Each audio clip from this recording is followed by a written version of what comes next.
Assalamu alaikum friends, welcome to my YouTube channel. So today our topic is SQL command. First thing, what is SQL?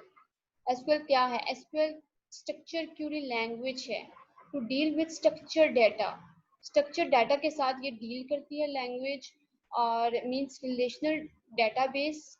ठीक है, इसे हम कभी कभार relational database कह देते हैं. क्यों? क्योंकि ये डील ही करती है रिलेशनल डाटाबेस से, रिलेशनल टाइप ऑफ डाटा से. आज जो है हमारे पास टॉपिक क्या है? SQL commands. एसक्यूएल कमांड्स क्या है जी? ये इंस्ट्रक्शन है, इनके थ्रू हम जो है डेटाबेस से कम्युनिकेट हो सकते हैं, डेटाबेस से डेटा फैच कर सकते हैं, डेटा क्रिएट कर सकते हैं, मीन डेटाबेस को भी क्रिएट कर सकते हैं, डाटा को क्रिएट कर सकते हैं, टेबल्स को क्रिएट कर सकते हैं, फिर हम उसमें जो है एट्रीब्यूट्स को वैल्यूज दे सकते हैं एसक्यूएल कमांड्स के थ्रू. ठीक है, सबसे पहले हमारे पास है एसक्यूएल कमांड. एसक्यूएल कमांड में सबसे पहले हमारे पास है data definition language means DDL. अब फॉर एग्जांपल हम रियल लाइफ एग्जांपल ले लेते हैं जी. कोरियर, अगर मैंने कोई चीज़ कोरियर करवानी है, सबसे पहले मुझे जो है वो चाहिए मेन थिंग इज आइटम्स. जो आइटम्स होंगे वो मेरे पास क्या होगा? डाटा. ठीक है, और जो मेरे पास मुझे चाहिए होगा आइटम्स के लिए एक बॉक्स कोरियर के लिए. ठीक है, वो जो बॉक्स होगा वो यहाँ पे क्या होंगे जी? टेबल्स. तो सबसे पहले मुझे टेबल्स चाहिए होंगे डाटा को इंसर्ट करने के लिए. अब ये जो डीडीएल जो है वो डील ही करती हैं जी स्ट्रक्चर के साथ, मींस टेबल के साथ, स्कीमा के साथ. स्कीमा जो होता है वो एसक्यूएल में जो है हम कह देते हैं जी टेबल्स को. अब क्रिएट के थ्रू जो है डीडीएल में सबसे जो फर्स्ट कमांड है वो है हमारी क्रिएट. क्रिएट मींस कि हम क्रिएट कमांड के थ्रू हम टेबल्स को क्रिएट करते हैं. ऑल्टर कमांड्स के थ्रू जो है हम लोग कोई भी कॉलम ऐड करते हैं टेबल में. इफ अगर मैं भूल गई हूँ कोई कॉलम डालना, मींस अगर मैं स्टूडेंट का डाटा ले लेती हूँ तो स्टूडेंट का कॉलम जो एज है वो मैं भूल गई हूँ, तो टेबल क्रिएट करने के बाद जो है वो मुझे याद आया, तो ऑल्टर कमांड के थ्रू मैं कॉलम को ऐड कर सकती हूँ टेबल में स्टूडेंट के. ड्रॉप मीन डिलीट करना टेबल को. अगर मुझे वो टेबल नहीं चाहिए, मैं ड्रॉप कमांड के थ्रू वो टेबल ड्रॉप कर दूंगी, डिलीट कर दूंगी. ट्रंकेट मीन ट्रंकेट कमांड के थ्रू मैं एक टेबल का सारा रिकॉर्ड डिलीट कर सकती हूँ at a time.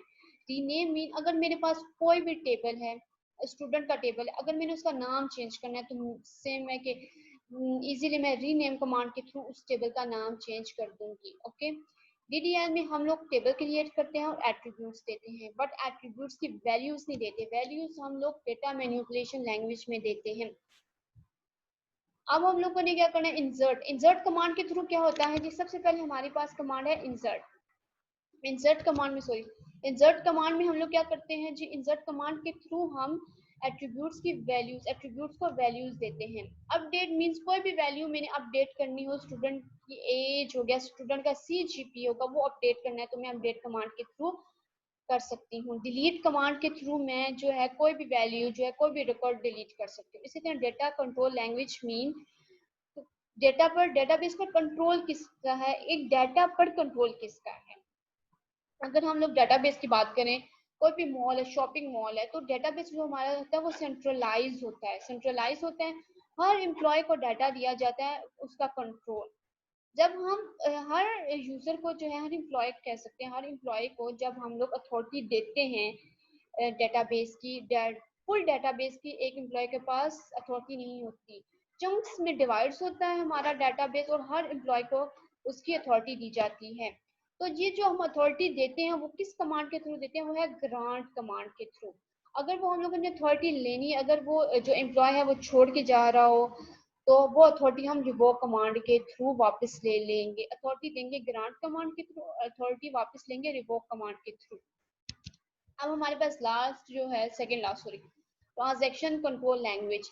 Transaction control language means के अगर हम कोई भी ऑनलाइन शॉपिंग करते हैं, मैंने ऑनलाइन बिल पे करना है, तो ये क्या है? ट्रांजैक्शंस है. इसी तरह इस तरह डेटाबेस में जो है हमारे पास, इसमें जो सबसे पहले हमारे पास कमेंट का मतलब होता है जी सेव हो जाना. इसका मतलब है कि इसके बाद हम कुछ भी डिलीट नहीं कर सकते, कुछ भी ऐड नहीं कर सकते डेटाबेस में. ठीक है, अब कमेंट अगर मैं कहती हूँ जी मैंने स्टूडेंट का नेम सेव कर लिया है जिसका जीपीए इतना है, तो वो चेंज नहीं होगा, ठीक है।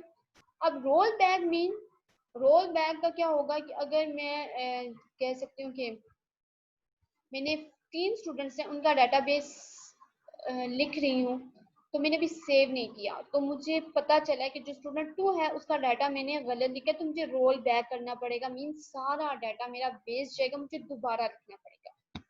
तो ये वेस्टेज ऑफ टाइम है, क्योंकि स्टूडेंट 2 का जो है मेरा डाटा गलत है, तो मुझे डाटा नंबर जो है स्टूडेंट 1 का भी जो है वो डिलीट करना पड़ा, मीन्स एट्रीब्यूट्स की वैल्यूज स्टूडेंट का डाटा। तो इसीलिए सेव पॉइंट आया। सेव पॉइंट का मतलब हम ये कह सकते हैं जब डाउनलोड हम कोई चीज़ कर रहे होते हैं तो हम लोग पॉज कर देते हैं, तो अगर वो 70% डाउनलोड हुई तो दोबारा मैं रिज्यूम करूंगी तो वो दोबारा 70 से स्टार्ट होगा। इसी तरह सेव पॉइंट में क्या करती हूँ कि अगर मैंने स्टूडेंट 1 स्टूडेंट 2 का मैंने डाटा लिखा है, स्टूडेंट 1 का डाटा लिखा है, सेव कर दिया। स्टूडेंट 2 का डाटा मैंने एट्रीब्यूट्स की वैल्यू एक्शन परफॉर्म किया, मीन्स कि अगर मैं एट्रीब्यूट्स की वैल्यू स्टूडेंट को देती हूँ उसका डाटा डालती हूँ कोई एक्शन हो गया।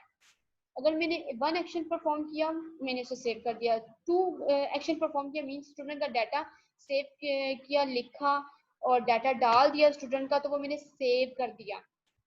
अब स्टूडेंट 3 4 5 से सो ऑन, अगर स्टूडेंट नंबर 4 का डाटा गलत है, अब मुझे याद आई है, तो अब मैं फुल मेरा डाटा जो है सब स्टूडेंट्स का डिलीट नहीं होगा, मैं डायरेक्ट जाऊंगी लास्ट से, अगर 5 तक मैंने लिखा है 5 भी मैं रोल बैक करूंगी, अगर मैंने कमेंट नहीं किया होगा 5 भी मैं रोल बैक करूंगी और मैं 4 को भी रोल बैक करूंगी, और 4 वाला जाके मैं दोबारा क्या करूंगी, रीराइट लिखूंगी और उसको भी सेव करूंगी, उसके बाद कमेंट लिखूंगी, ठीक है। रोल बैक में होता है कि हमारा जो सारा डाटा होता है हमें दोबारा लिखना पड़ता है एक मिस्टेक की वजह से। सेव पॉइंट में होता है कि हम साथ साथ साथ साथ सेव करते जाते हैं, अगर हमें कहीं भी रोल बैक करना पड़े तो हमने ऊपर जो सेव किया होता है वो हमारा सेव रहता है। लास्ट हमारे पास जो है, हमारे पास है data Curie language. Data Curie language means के फेच करना डाटा को, वो हम सिलेक्ट कमांड के थ्रू अपना डाटा फेच कर लेते हैं। ये हमारी चीज कंप्लीट होगी। SQL commands, data definition language. SQL commands के हमारे पास टाइप थी 5, data definition language, data manipulation language, data control language, transaction control language और data Curie language.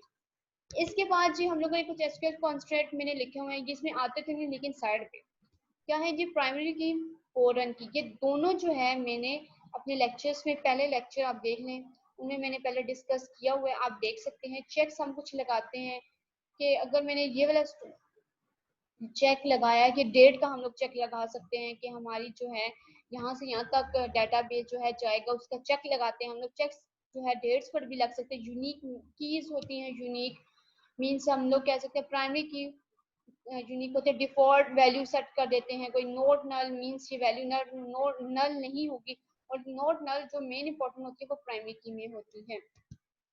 I think so friends आपको समझ आ गया होगा एसक्यूएल कमांड्स के बारे में। इन सब को मैं ब्रीफली एक्सप्लेन करूंगी नेक्स्ट लेक्चर्स में इंशाल्लाह। सो अगर आपको समझ आ गया तो please like my video and subscribe my channel, ताकि आपको नई से नई वीडियो का जो है नोटिफिकेशन आप तक पहुंच सके। Thank you so much.